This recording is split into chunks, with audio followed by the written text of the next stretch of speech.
नमस्कार,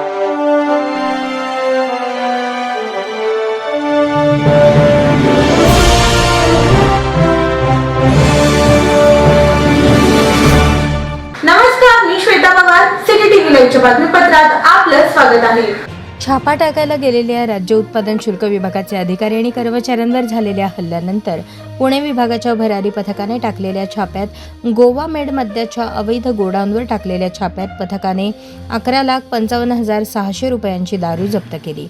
बार्शी तालुक्यातील खामगाव पिंपळगाव रस्त्यावर पवार फार्म हाऊस शेजारी असणाऱ्या झाडाझुडपामध्ये लपवून ठेवलेला मद्यसाठा महाराष्ट्र दारूबंदी कायद्याअंतर्गत जप्त करण्यात आला.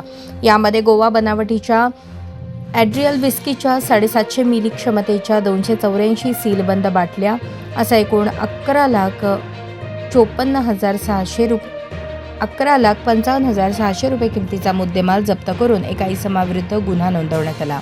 माढा तालुक्यातील उपळाई गावच्या हद्दीतील सोलापूर राज्य उत्पादन शुल्क विभागाकडून कारवाईसाठी गेलेल्या पथकावर 22 एप्रिल रोजी रात्रीच्या सुमारास अवैधरित्या मद्य विक्रीत गुंतलेल्या ढाबे मालकांकडून हल्ला झाला होता.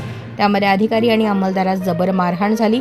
या मारहाणीमध्ये जखमी अधिकारी कर्मचाऱ्यांना उपचारासाठी दवाखान्यात दाखल करण्यात आले होते.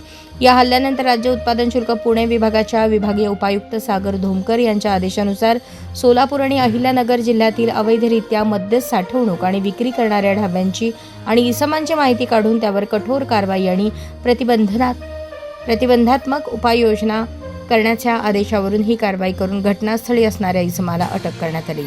ही कारवाई विभागीय उपायुक्त सागर धोमकर यांच्या आदेशावरून निरीक्षक नरेंद्र थोरात यांच्या मार्गदर्शनाखाली दुय्यम निरीक्षक विराज माने, धीरज सस्ते, निदान निकम, सहाय्यक दुय्यम निरीक्षक अलीम शेख, जवान शशिकांत भट, राहुल तारळकर, प्रवीण पुसावळे, वाहन चालक जिंगळे यांनी पार पाडली. दुय्यम निरीक्षक निनाद निकम या गुन्ह्याचा अधिक तपास करत आहेत.